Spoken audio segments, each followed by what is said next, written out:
And go.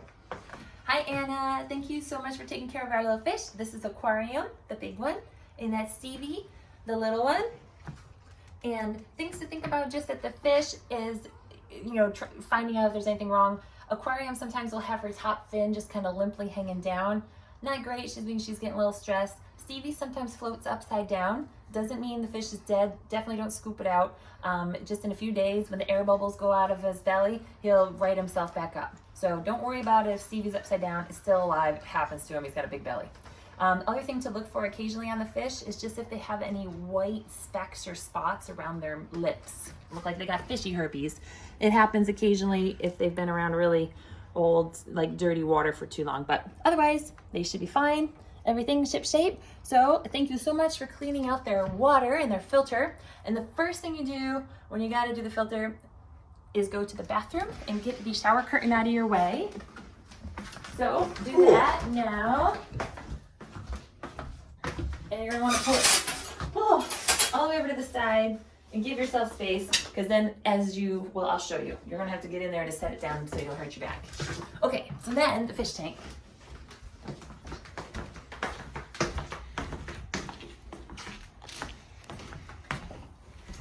All right, so there's two tubes that go in here, and the blue one and the black one. Now, this order is very important. The blue one goes first, turn it all the way so it's closed off the seal, and then start unscrewing it down here. And it's just hand tightened, it shouldn't be too bad. Now when you go to put them on, and I'll remind you of it then too, if they start going on crooked, it's best to reset it, because otherwise the water will squirt out of it and it'll be a disaster. So it's normal to hear that little gargling Google sign noise. And I kind of just take my time a little bit here, because otherwise sometimes you get leaks. So now at about, that many seconds, turn this one off and then unplug it. Again, that order is very important. There's a little spark that always happens right then, that's normal. And then unscrew this one, and sometimes, I want to say about 30% of the time, I get a little water that comes out of here. There's a tray down beneath the water filter, and that's there to collect the water and sure enough, we got the water that came out. That just happens. I shake it out and let it hang. And then here we go. So there's a handle, and I always just grab the cord here with it. And it's kind of heavy, and sometimes the tray sticks to it. So I hold the tray down with the edge of my foot, and then I bring it on in. It's a little heavy. Watch your back. You might want 2 hands. A little awkward move. And now you'll see why we open that shower curtain. So, speaking as a physical therapist here, you probably want to rest it, get at least 1 or 2 legs in, and then set it down like that. Anytime, if you just kind of was here and flung it in, that's your bad back. Moving on. There are 4 levers. They all pop up from the bottom and then flip open. Pop up from the bottom and then flip open. Hold on. And then you've actually got to give it, I usually grab these things, a little wiggle side to side, and it comes off. Water drains out of it. That's great. Keep the cord dry. Side. Yeah, try to keep the cord dry. That's for safety later on. At any rate, I just set it down, get out of the way for now. All right, then there's a little rubber seal. Go back in there. Oh, so that's on there. There's a little rubber thingy right there. I take it out, I keep it safe. All right, then we start cleaning them off. So I just get a nice temperature, whatever I like. And it doesn't have to be too strong of a flow. And I just kind of, in case there's any little bits of like algae or something growing on there. Inside, there's 4 cabinets in here. We've got, these are gonna be very dirty. I'm either gonna change them so they don't look this dirty, or I'll give you the fresh ones to put in. I'll probably change them before you get there. They'll look a lot cleaner than this. But honestly, after like 2.5 weeks, this is how they look, even if they're brand new. Do you feel like there's time to change them? Because otherwise it might be nicer for her not to do what you're doing. Oh yeah, and then she can just put the fresh ones in. Yeah. Yeah, all right. I'll double check our supply, but you'll be able to just kind of throw out these and then rinse out the new ones so they're, don't have like any powder from the shop on them. And then you'll see there's like, in all of them, they have a hole, and that hole fits over the hole, and then they lay flat in there. Next one down, you're gonna find a carbon bag. I'm actually gonna pitch this one, and it's normal to see black flying out of it. I do need to replace that now. I'm gonna put in a fresh one, but that'll just get rinsed out. I'll do that right now, in fact. Here is, and even after I've been in the fish tank for a while, that black is in there.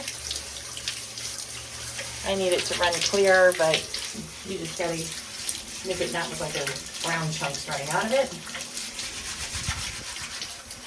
So, and they say cool water is best for the carbon. You can edit this. Yeah, I guess so. It's taking a while. 6 minutes right now. Oh gosh, yeah, we'll have to airdrop it to her. Woo! It's normal that this is this dirty, but you'll have fresh ones to put in. You'll just be throwing these on the ground, throwing them out later.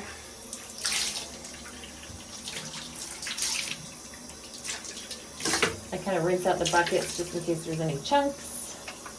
All right, and then the carbon goes in bucket number 2. Bucket number 3, it's just the filter pad. And depending on how many filter pads I actually have that are new in the cupboard, I might, hopefully I've got all of them. If not, I'll try to order them in time. All right, I just stack these up here on the side. I put that thing back through that little loop. Bottom layer is special. It has a white filter, like we've seen before already, and it has this black sponge. And the black sponge is apparently where the good bacteria and all that stuff that's supposed to stay in the fish tank is supposed to stay.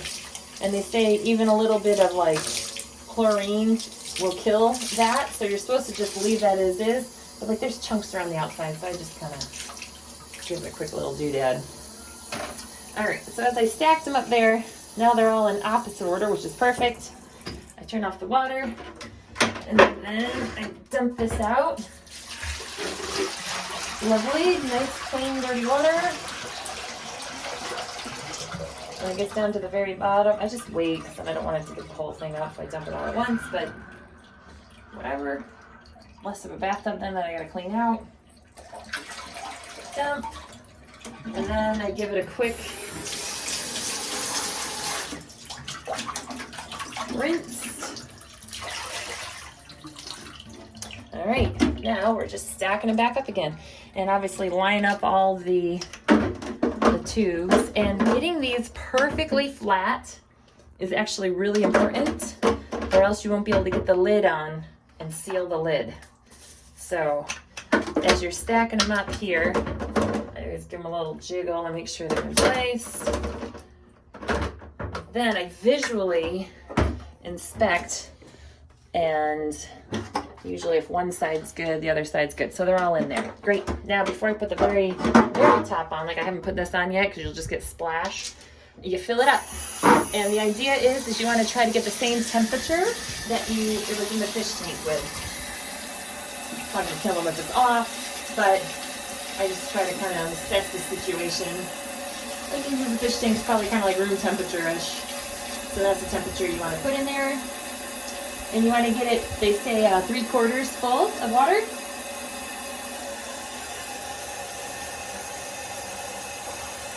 So, good enough.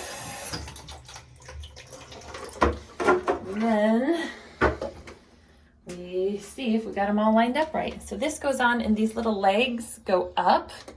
It's the only way it'll really fit on there. And so far it looks good because we've got a nice perfect round seal around there.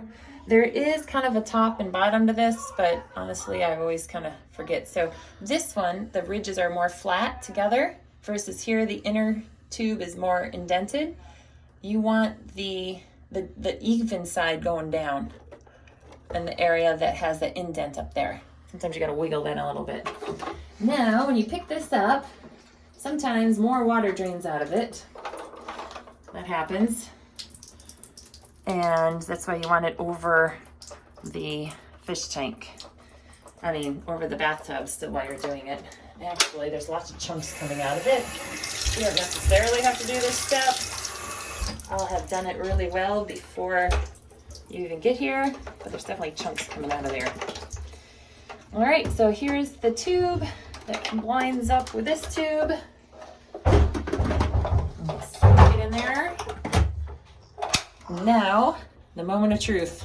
Do both do like side by side first, and then they should go down. I wouldn't say easy, but you're definitely not gonna have to be like "Ugh," to push them down. If you are, something's crooked. So here again, it's just they come in, they latch down like that, and then this, you should be able to do that without much muscle. If it's too much muscle, they're off. And even if you can force it down without it breaking, it'll leak once you go plug it in. I know this from experience. So there we go. Now, maybe you've got a barefoot or a flip-flop, because to safely pick this up with your back, you're going to want to have at least one leg in the tank. Use your back, bend very nicely. It's a little lighter now because we've only got 3/4 water. Thank you, Anna. Fun job. You're at 11 minutes right now. That's how long it takes to clean this out. Sometimes the little rubber legs off the bottom of the filter come out, but just don't worry about those. All right, so now here's hookup. I figured she'd just play this along while she's doing it. Now, you just hook them all up. And again, they've really got to go on straight, which means they should go on pretty easily. And it's not always easy to get them lined up. So what I mean by easy is you shouldn't have to like get out the pliers and try to wedge it on. So once it's lined up, it just spins all the way down. Perfect. Hand tighten. These pivot out of your way if you need a little more space. But yeah, if that's not threaded correctly, it will leak once you get the pressure of the machine running. All right, so now that's in. Open both of these up. And this thing back here is a pump. And you'll hear the fish tank kind of making some bubble noise, and you'll see the air coming out of those tubes. It also usually is accompanied by some chunks. And right now the water is just kind of going through these pipes and circling around, and you want to get it to get all the air out before you plug it in.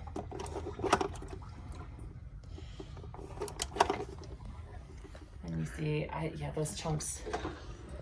So that looks pretty good. Then I just double check that I don't have any water on the end of the plug, and I plug it into the top plug, and voila!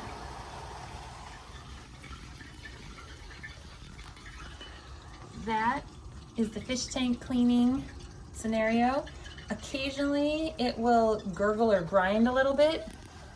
That might just mean that all the air wasn't out before, but the motor should be able to self-start it. If it's grinding, like it's trying to pump water through, but nothing's coming through there, then you probably want to unplug it and push that pump again a few times, and then try it again. Sometimes it hums. It has this annoying noise that seems to be, I can only hear until I call the attention to it, and Paul just goes back here and like wiggles the cables, or what do you do, Paul? I think I wiggle it from up here. Yeah, so this is like the inlet and the outlet area, and I think it just kind of lines those up. Now it's making this out. Yeah, right? So they'll do that a little. So if it's bugging you, you can just kind of wiggle things around a little bit. We'll have put the water, and it will be full to the top. There's the fishies. But, you know, sometimes that water comes down. It sucks into the filter. Yeah. Oh, I forgot one more spot you're supposed to do. So over here, there is this big Aqueon water conditioner. I give it a little shake, take off the lid, point it away from me as I try to push it open. And then it's supposed to be like 10 drops. I just go like that. And that is a water conditioner for the cadmium that's in the water that could hurt the fish. Are we having to do a water change at all? No, she wants to do a water change. I'll do the water change right before we go. Okay. But just, it might drop down, but even if it's that far down, it's not like they're losing. Yeah, pretty much if it's here, you're good. If it goes down much lower than that, just add some water from the tap. You don't need to get crazy. Yeah, just do the tap water and then add in some more of that conditioner. Yeah. So that's the story. Thank you, Anna. Call if you have any questions.